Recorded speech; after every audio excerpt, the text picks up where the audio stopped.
할렐루야, 할렐루야, 반갑습니다. 지난 주일 오후에는 우리 불꽃교회가 새해를 맞이해서 4분의 장로님과 21분의 신천 권사님을 취임하는 감사 예배를 드렸습니다.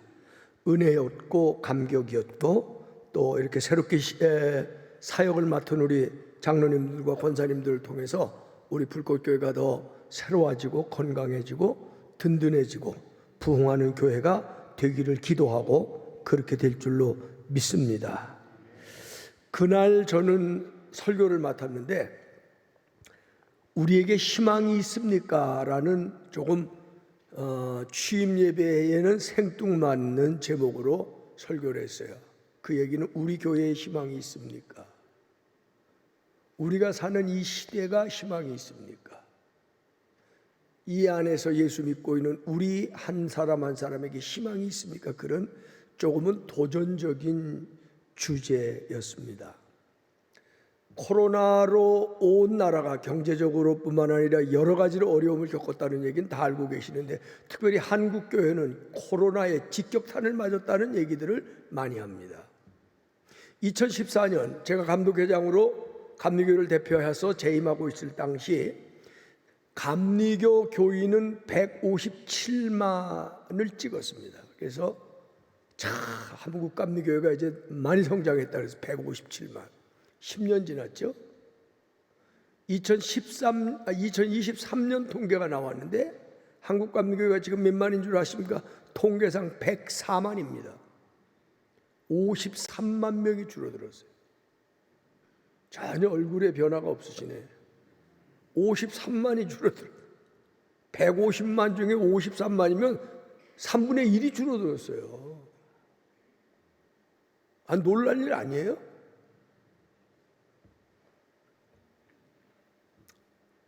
코로나는 핑계고 구실일 수 있는데 문제는 직격탄을 맞은 한국교회가 회복이 잘 안 된다는 거예요. 50대, 60대, 70대는 코로나 때 조금 뒤로 물러갔다가 코로나가 지나고 다시 나오기 시작했대요. 그런데 30대, 40대는 안 나온대요. 게다가 아이 안 낳지? 전국에 소위 말하는 주일학교, 교회 학교가 없는 교회가 감리교 장로교 떠나서 전국 교회의 60%가 교회 학교가 없대요. 그 얘기는 뭐냐? 인구도 그렇고 모두 그런데 한국 교회는 완전히 가분수예요.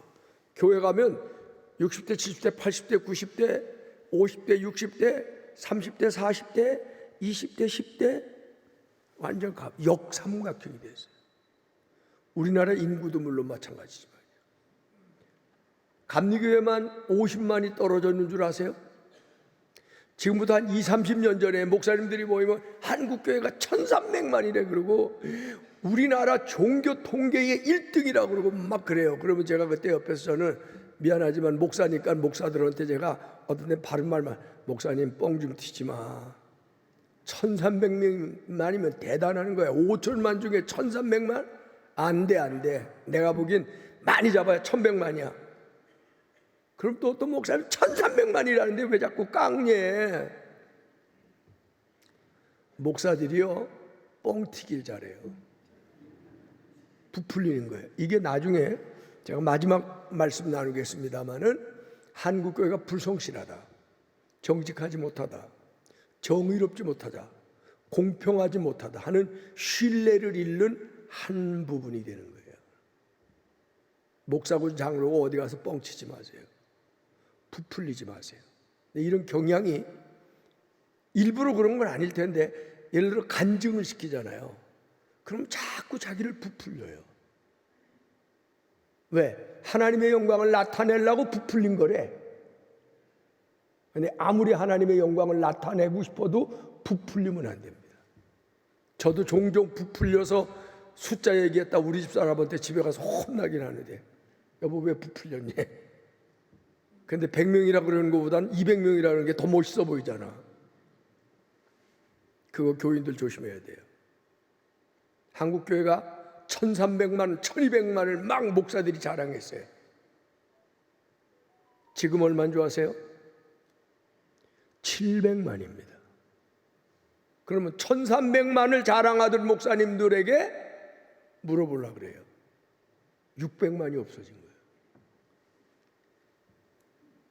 더 심각한 거는요, 이건 사회학자들, 종교사회학자들의 통계니까 통계는 통계일 수밖에 없지만 다 믿을 수도 없고 안 믿을 수 없고, 이거 안타까운 건데 10년 지나면 한국교회, 감리교회가 아니고요, 감리교, 장로교 다 한국교회 다 합쳐서 500만이 될 거랍니다. 절반이 70%가 떨어지는 거예요. 한국교회 희망이 있습니까?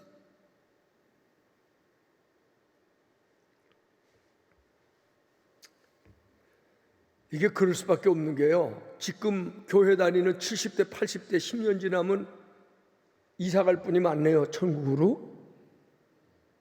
게다가 아이들은 안 낳지요?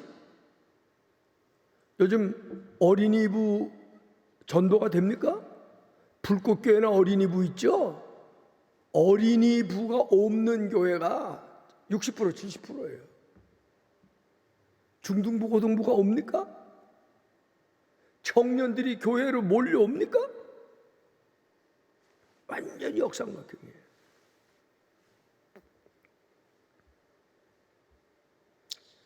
그럼에도 불구하고 저는 교회에 희망이 있다고 믿습니다. 왜냐하면 교회는 믿음 공동체이기 때문입니다. 오늘 고린도전서 13장에 유명한 말씀이 있어요. 그런즉 예수 믿는 사람에게 믿음, 소망, 사랑, 이 세 가지는 항상 있을 것인데, 그래서 오늘 우리가 추구해야 될 것이 무엇입니까? 어떻게 보면 지난 기념예배 이은 2탄 시리즈 설교예요. 교인이 1300만, 1200만을 자랑하던 한국교회가 700만이 됐고 500만으로 떨어져요. 감리교회가 157만에서 지금 104만. 아니, 제가 어디 가서 이 얘기하니까 우리 후배 목사님 제게 와서, 감독님 실제로는 100만이 안 돼요 그래요. 어떻게 보면 이건 심각하고 안타까운 일이죠. 그래도 저는 한국교회에 희망이 있다고 믿는 사람입니다. 물론 옛날처럼 150만이 안 될 수도 있어요. 200만으로 못 넘어갈 수도 있어요. 그러나 그럼에도 불구하고 교회는 그 시대에 희망이 되어야 되기 때문입니다. 교회는 희망 공동체고 교회는 믿음 공동체입니다. 그날도 제가 말씀을 드렸습니다. 아무리 세상이 개인주의가 가득하고 물질주의가 가득하고 자기 능력 만능주의로 살아간다고 할지라도 세상에서 얻지 못하는 것을 교회는 줍니다. 영원한 생명이에요. 영생을 주는 것이에요. 하늘의 새 생명을 주는 것은 교회입니다. 할렐루야. 살아계신 하나님을 만나는 것도 교회입니다. 아멘. 이건 직장에서 얻을 수 없는 거예요. 사업장에서 얻을 수 없는 거예요. 아무리 거룩한 가정이지만 가정에서 쉽게 얻을 수 없는 겁니다. 그러나 교회에 오면 살아계신 하나님을 만납니다. 교회에 오면 살아계신 하나님으로부터 주시는 영원한 새로운 생명을 얻게 됩니다.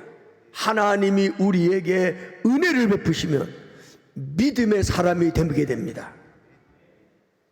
믿음의 사람은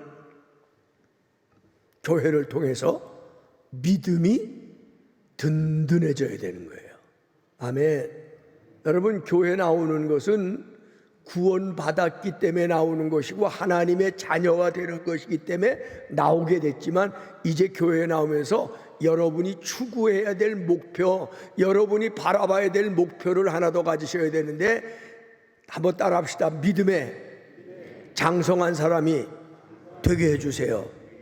아멘. 아멘. 자, 그러면 한번 오늘 읽어봅시다. 고린도전서 13장 11절 시작.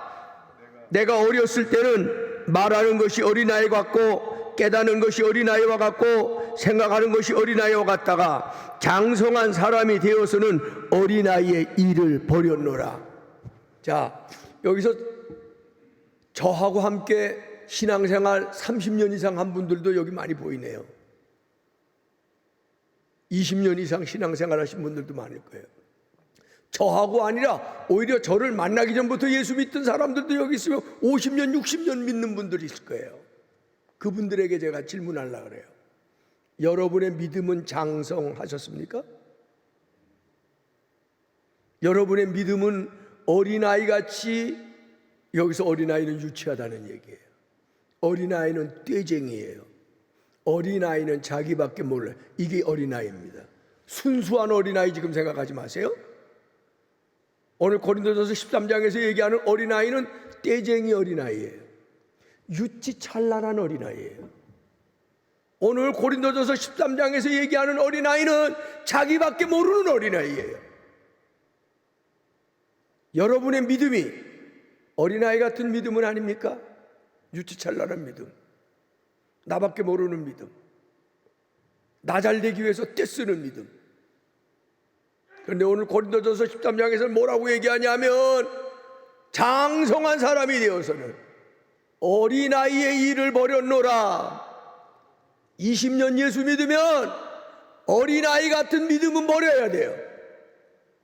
30년 예수 믿었으면 어린아이같이 유치한 믿음 버려야 돼요. 50년 예수 믿었으면 어린아이같이 자기밖에 모르는 믿음 버려야 돼요. 60년 예수 믿었으면 어린아이같이 떼쓰는 믿음 버려야 돼요. 어떤 믿음을 추구해야 되냐? 다 같이 따라합시다. 주여, 장성한 믿음의 사람이 되게 해주세요.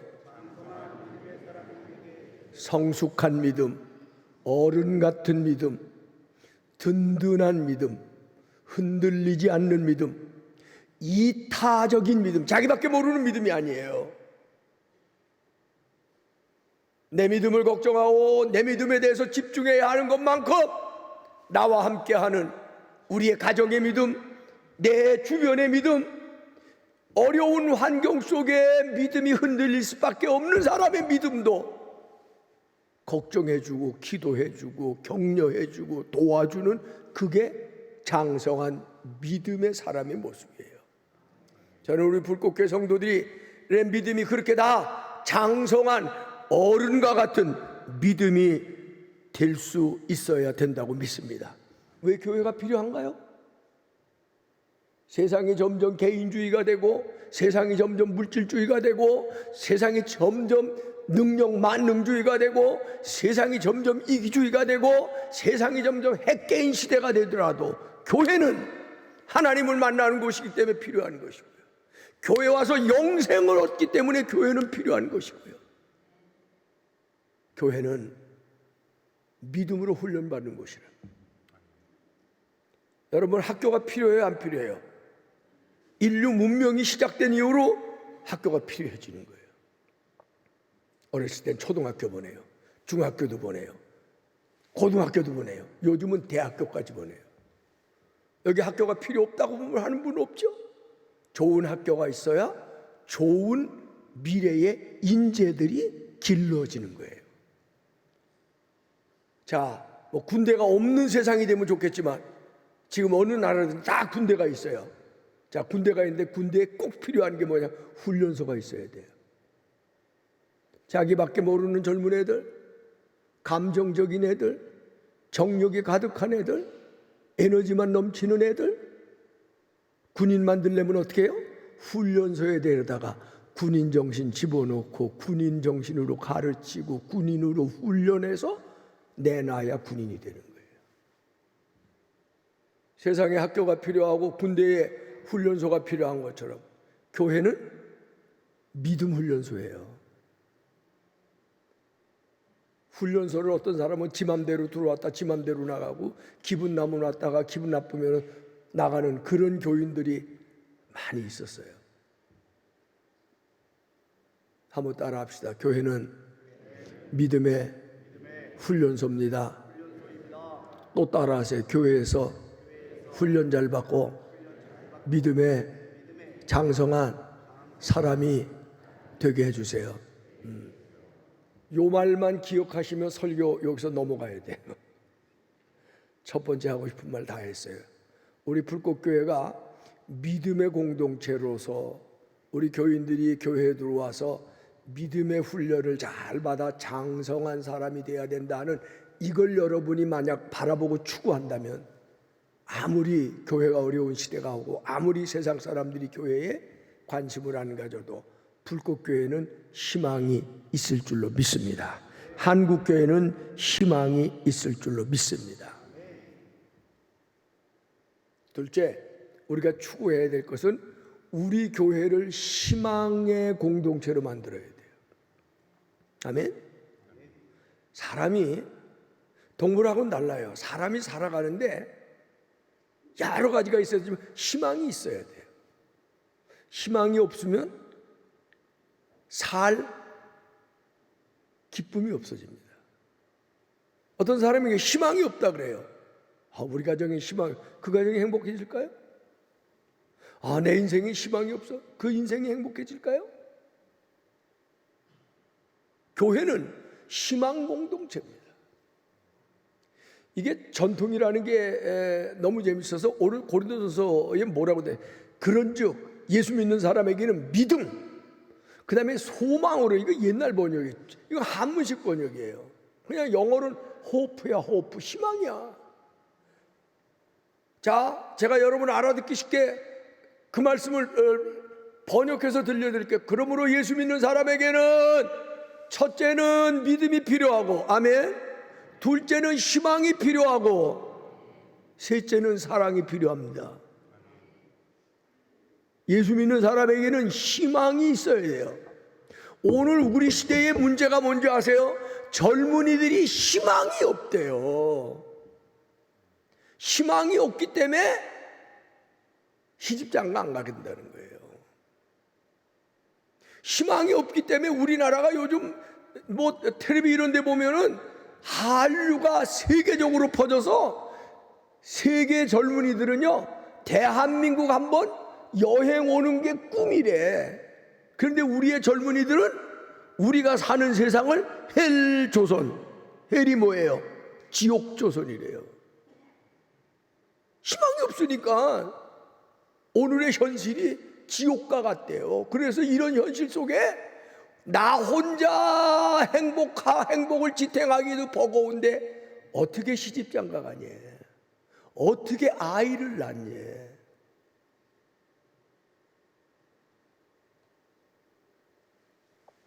우리나라 저출산 문제를 저는 이미 십수년 전에 예견하고 아무리 소리 질러서도 우리의 저출산 문제가 얼마나 심각해졌어요? 전 세계가 한 2점 얼마 정도로 평균치가 하고 선진국 중에 아이 안 낳는 데가 일본 같은 나라가 1.3이에요. 미국이 1.78이에요. 우리나라 얼마인 줄 아시죠? 0.78이에요. 전 세계 인구학자들이 대한민국을 주목하고 저렇게 갑자기 대단한 나라가 되는데 저 나라가 언제 인구 절벽 때문에 추락하게 될지를 걱정하는 나라가 됐대요.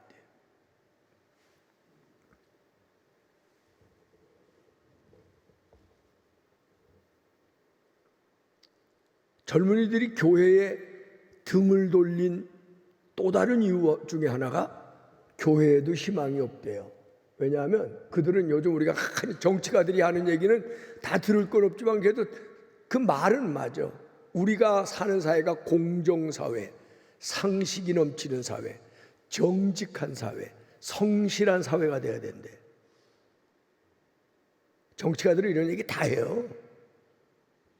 그런데 우리 사회가 공정치 못한 사회, 정직하지 못한 사회, 열심히 땀 흘리고 성실하게 해도 희망이 없는 사회. 그래서 한국 사회를 헬조선이라 그런대요. 그런데 그들이 동시에 느끼고 그들이 얘기하는 것 중에 하나는 교회도 희망이 없대요. 왜요? 교인들이 부풀린대요. 교인들이 공정하지 않대요. 목사들이 정직하지 못하대요. 교회 지도자들 본받을 게 없대요. 장로들이 불성실하대요. 이게 한국 교회의 신뢰를 잃어버린 하나의 모습이래요.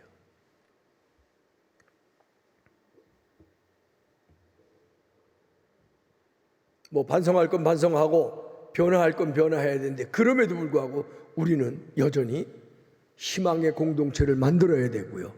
예수 믿는 사람은 희망 가지고 사는 사람이, 아무리 환경이 어려워도, 아무리 죽을 일이 쌓여서 곧 종말이 온다고 할지라도 우리는 우리 안에 있는 희망을 포기할 수 없는 희망 공동체, 희망의 믿음을 가진 사람이라고 하는 것을 잃어버리지 말게 되시기를 바랍니다. 예수 믿는 사람은 무덤을 보고 사는 사람이 아니라, 예수 믿는 사람은 부활을 보고 사는 사람이에요. 예수 믿는 사람은 실패를 보고 사는 사람이 아니라, 예수 믿는 사람은 부활의 승리를 보고 사는 사람이에요. 예수 믿는 사람은 낙심의 골짜기에 웅크리고 사는 사람이 아니라, 낙심의 골짜기에서 희망을 바라보고 부활하시고 승리하시는 하나님을 바라보고 일어나는 사람이에요. 7번 넘어져도 8번 일어나는 것이, 그것이 기독교 정신이고 하나님의 정신이고 믿음의 정신이고 부활의 정신이라는 사실을 여러분 기억하시기를 주님의 이름으로 축원합니다. 불꽃교회는 희망을 노래할 수 있어야 돼요. 낙심하던 사람이, 절망하던 사람이, 그래서 힘들어하던 사람이 불꽃교회 오면 희망을 전염당해야 돼요. 교회에 희망이 넘쳐야 됩니다. 여러분, 절망이라는 말, 낙심이라는 말, 패배했다는 말, 못 살겠다는 말 함부로 하지 마세요. 못 살겠다 그러면 결국 못 살아요. 죽겠다 그러면 결국 죽어요. 힘들어 하면 결국 힘들어져요. 우리는 희망 노래해야 돼요. 제가 그날도 얘기했죠. 2002년 월드컵 때 우리를 축구 4강으로 올린 히딩크 감독이 얼마 전에 우리나라에 왔어요. 요즘 한국 축구 어렵죠. 이번에 올림픽 꿈도 좌절됐대죠. 그래서 축구를 좋아하는 사람들이 막 쌍시읒 쌍지긋 하면서 쌍짱 뭐 하면서 난리가 났더라고. 감독 욕하고 뭐하고 그냥 난리가 났어요. 그런 사람들 중에 흔히 하는 말이 한국 축구 위기다, 한국 축구 희망이 없다, 한국 축구 절망이다, 한국 축구. 유퀴즈 언더 브락이라는 데서 히딩크를 인터뷰하는데 마지막에 물어봐요. 지금의 한국, 옛날 얘기 뭐 앞으로 얘기할 거고, 지금의 한국 교회를 어떻게 보십니까? 그러니까 히딩크가 그런 얘기를 해요. 한국 축구 위기라고 하는 얘기를 하는 것을 저는 들었습니다. 근데 저는 그렇게 말하지 않습니다. 한국 축구 위기라는 말을 10번 하면 그때 이미 한국 교회는 위기가 되는 것입니다. 나는 한국 축구 희망이 있다고 믿습니다. 그래서 그 히딩크가 뭐 친구라 그래도 나하고 1살인가 2살 차이더라고. 그 친구가 이렇게 얘기를 해요. 2002년 월드컵을 할 때 우리나라의 그 경험을 많이 쌓을 수 있는 유럽 프리미그 축구에 나가 있는 사람은 안정환이 하나밖에 없었대요. 그런데도 세계 축구 4강에 올랐대. 근데 지금은 우리나라가 유럽 프리미어 리그에 나가 있는 사람이 유명한 손흥민하고 뭐 지난번에 문제를 일으켰던 뭐 이강이냐고, 난 그 다음에 이름도 몰라, 뭐 설화무게 뭐 하무게 10명이 넘는데요. 얼마나 큰 발전이 한국 축구에 지난 20년 동안 있어 왔는지 모르는데, 그런데 우리는 조그맣게 어려운 일 보면 위기다, 희망이 없다. 그 얘기를 지난주에 내가 우리에게 희망이 있습니까? 라는 설교를 딱 털고 하고 나서 텔레비를 켰는데 그 얘기를 하는데요. 나는 막 소름이 끼치더라고. 이야, 히딩크가 언제 나한테 배워가지고 왔나. 불꽃교회는 희망 공동체가 돼야 돼요. 세상이 아무리 어렵다고 그러고, 세상이 다 낙심하고, 세상이 아무리 물질주의를 가지고 능력주의를 가지고 기회균등을 얘기하고 뭐 별 얘기를 다 하다가 희망 없어, 헬조선이야, 이런 소리 해도 우리는 희망 공동체가 돼서 우리 교회에 오는 이들은 희망을 전염당해야 돼요. 살아갈 희망이 있다. 믿을 희망이 있다. 주님이 우리와 함께 계신다. 부활은 죽음도 이기는 것이다. 주님은 오늘도 우리에게 일어나라고 하신다. 주님을 바라보는 이는 영원한 희망을 가지고 살아야 한다고. 단순한 거예요. 아멘. 불꽃교회가 이런 희망 공동체를 만들 수 있기를 주의 이름으로 축원합니다. 고린도전서 13장 13절 가보니까 그런즉 예수 믿는 사람에게 믿음, 희망, 그리고 사랑, 이 세 가지는 항상 있을 것인데 그 중에 제일은 사랑이라. 교회가 믿음의 훈련소이고 교회가 희망 공동체 훈련소이면서 동시에 사랑 훈련소라는 거예요. 우리끼리 솔직하게 터놓고 얘기해 볼까요? 교회 온 사람들이 온전해요? 난 수십 년 목회하면서 교인들 수천 명을 만나봤어. 저를 만났다 간 사람까지 다 하면 우리 교회가 수만 명 됐을 거예요. 그런데 저도 아직 불완전하지만 아이고 교인들은 불완전하기가 이루 말할 수가 없어요. 여기 남아있는 분들은 무던하신 분들이야. 성격 다르지요. 어떤 때는 모나지요. 어떤 때는 삐죽대지요. 어떤 때는 까다롭지요. 어떤 이들은 고집이 많지요. 어떤 이들은 강하지요. 그래서 제가 늘 하는 얘기가 있어요. 천국에 가면은요, 그 사람들이 영원토록 같이 산대. 아이고 골치 아파. 그러니까 옛날에 어떤 며느리가 그랬대잖아. 예수 잘 믿는 장로님 집에 며느리로 왔는데 장로님 권사님 살아가는 모습, 그러니까 시아버지 시어머니지, 살아가는 모습 보니까 같이 살기 너무 힘들어. 그런데 예수 믿으면 저분들하고 같이 천국 가서도 같이 산다고 생각하니까 노 땡큐 노 땡큐 노 땡큐. 교회 안 나오는 얘기가 아주 단순하고 심플한 거야. 사실은 교회가 필요한 거는요, 교회 와서 사랑 훈련 좀 하고 와라고 얘기야. 모나지 않는 훈련도 좀 하고 와라. 참는 훈련도 좀 하고 와라.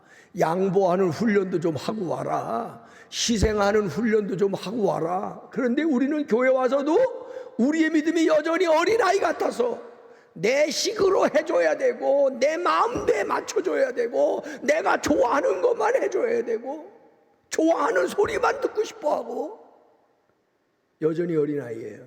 유치해. 여전히 어린아이예요. 고집스러워. 여전히 어린아이야. 나밖에 몰라. 교회를 그렇게 30년 40년 다녔는데도 여전히 안 깎였어. 안 다듬어졌어. 훈련받지 못했어.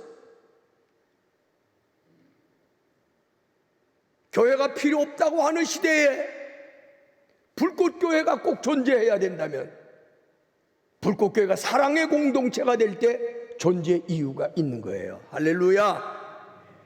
아시아인 최초로 세계은행의 총재를 지냈고 아시아인 최초로 미국의 유명한 아이브리그 대학 덜츠머치의 총장을 지낸 김용이라고 하는 분이 있어요.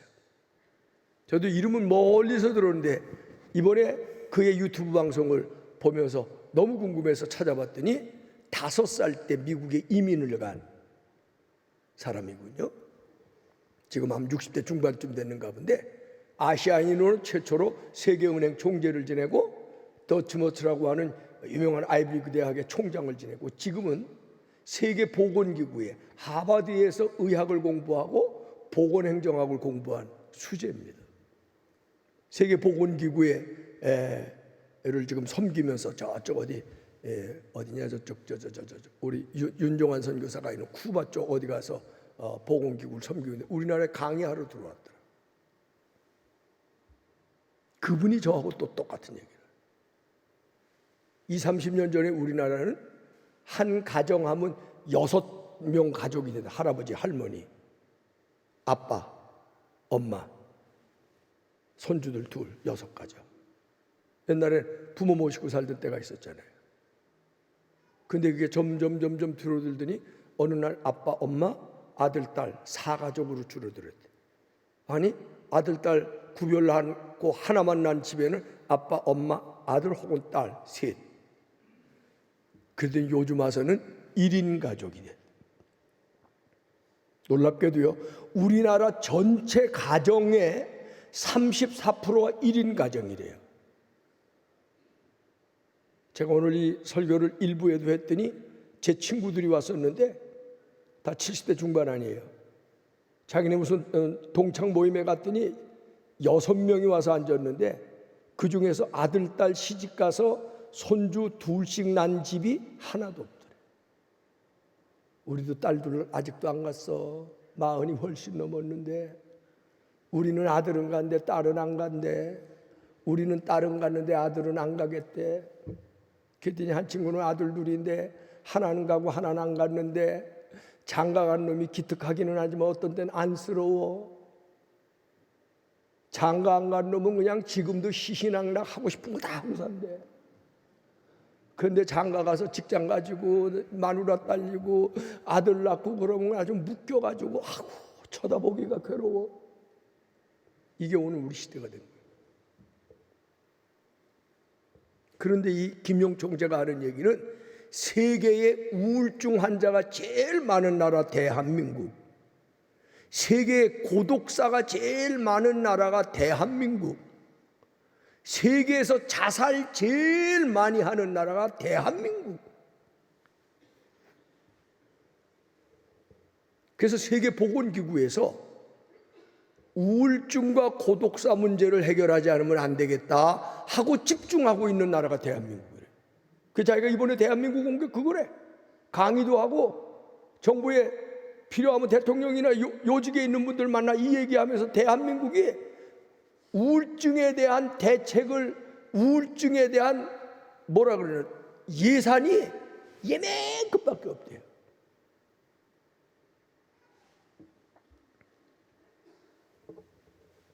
교회가 희망이 되려면 주변에 이렇게 약한 이들에 대한 관심을 가져야 돼요. 그래서 저는 그날 그 강의 듣고는 나도 NGO에 들어갈까? 우울증, 고독사 문제를 다루는 쪽에 들어가서 원로 목사로서 내가 할 일이 있겠나? 교회에서는 뭐 봉사하라는 말 안 하니까 그런 생각이 다 들더라고요. 진짜로. 외로워하는 이들, 경제적으로 약한 이들, 질병으로 몸과 마음이 약해 있는 이들. 그래서 저는 목회하면서 우리 불꽃교회에서 제가 목회하면서 심지어는 성남 외국인 근로자 이런 사람들을 위한 미니스트리도 좀 하고 싶었고 그런 좀 주변에 약한 사람들을 위한 미니스트리를 많이 하고 싶고 목회를 많이 하고 싶어요. 그런데 이거 어떡하다 우리가 판교까지 와서 예배당을 짓고 보니까 판교는요 대한민국이 아니라 세계에서 제일 1등 동네야. 여기다 예배당 이렇게 의리 번쩍번쩍하게 전화가지고요 성남에 있는 외국인 근로자들 오래니까 안 온대. 버스 타고 오기도 너무 힘들고 와보니까 아우 여기는 가뜩이나 주눅 드는데 주눅 든대.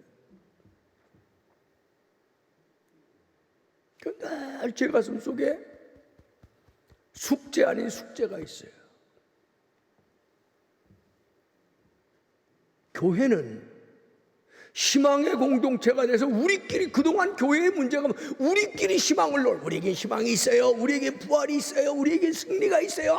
주님이 이기게 하세요. 일어납시다. 그러니까 교회 와서 위로받을 사람 많아요. 근데 우리만의 희망이야. 그리고 어디 가서 증거할 때는 부풀려서 간증해. 예수 믿으니까 잘 되고요. 예수 믿으니까 이렇게 되고요. 예수 믿으니까 우리 아이들 다 스카이 대학 갔고요. 예수 믿으니까 우리 아이들 다. 근데 가서 시집장가 안 간 얘기 못해. 좋은 것만 부풀려. 그러니까 교회가 모범이 안 되고 희망을 흘려보내주지 못하고 우리끼리 희망으로 끝나는 거예요.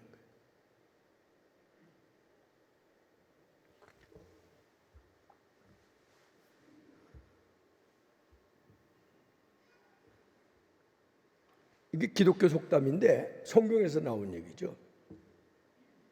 Save to serve라고 하는 말이에요. 유명한 섬기기 위해서 구원받았다. I'm saved. 나 구원받았습니다. 그러면 이제 그 다음에 why? 왜 하나님이 너는 구원해 주셨냐 하고 물어보면 to serve. 섬기기 위해서. 여기서 유명한 말들이 많이 나옵니다. Save to serve. 섬기기 위해서 구원받았죠. I'm blessed. 나는 복 받았어요. 뭐 이게 물질의 복이든지 뭐 나는 I'm blessed. I'm blessed. 이거는 정말 우리 하나님 앞에 교회 와서 복 많이 받았어요. Why? Blessed to serve. 섬기라고 하나님 복 주시는 거예요. 나 은혜 받았어요. 나 은혜 받아. 하나님이 교회 오니까 나에게 너무 많은 은혜를 주셨어요. 왜? 섬기라고. 이건 성경의 진리예요. 여러분 예수 믿고 구원 받으신 분은 아멘. 예수 믿고 복 받으신 분은 아멘. 예수 믿고 은혜 받으신 분은 아멘. 하나님이 온갖 은혜와 복을 우리에게 주셨어요. 그럼 물어볼게 why? 왜 주셨어요? 나 자랑하라고? 나 행복하라고? 나 풍요하라고? 나 좋은 집에 살고 나 좋은 차 타고 우리 아들 딸 잘 되고 그래서 맨날 그 자랑하고 간증이라 그러고 살라고?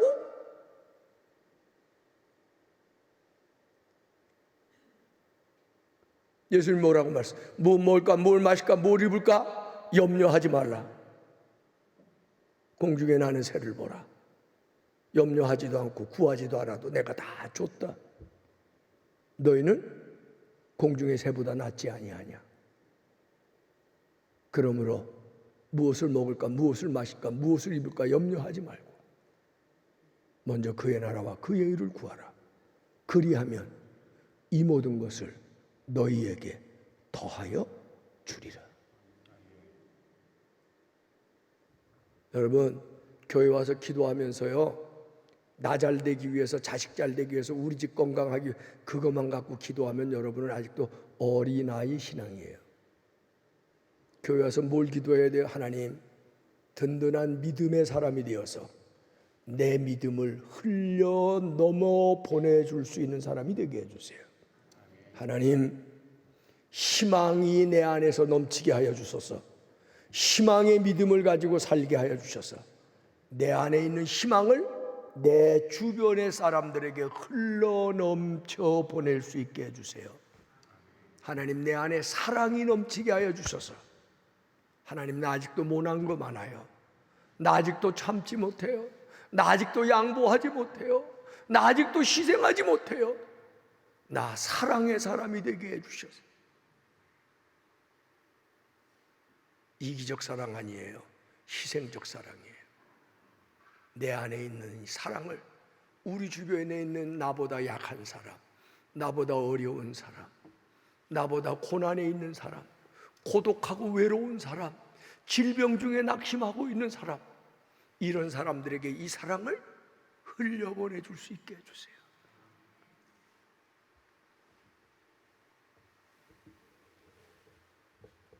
우리가 추구해야 될 것은 나 건강하고 나 물질 못 받고 내 자식 잘 되고 하는 이런 현실적인 것, 어린아이와 같은 것에서 이제는 장성한 사람이 돼서 든든한 믿음, 든든한 희망, 든든한 사랑 가지고 봉사하겠습니다.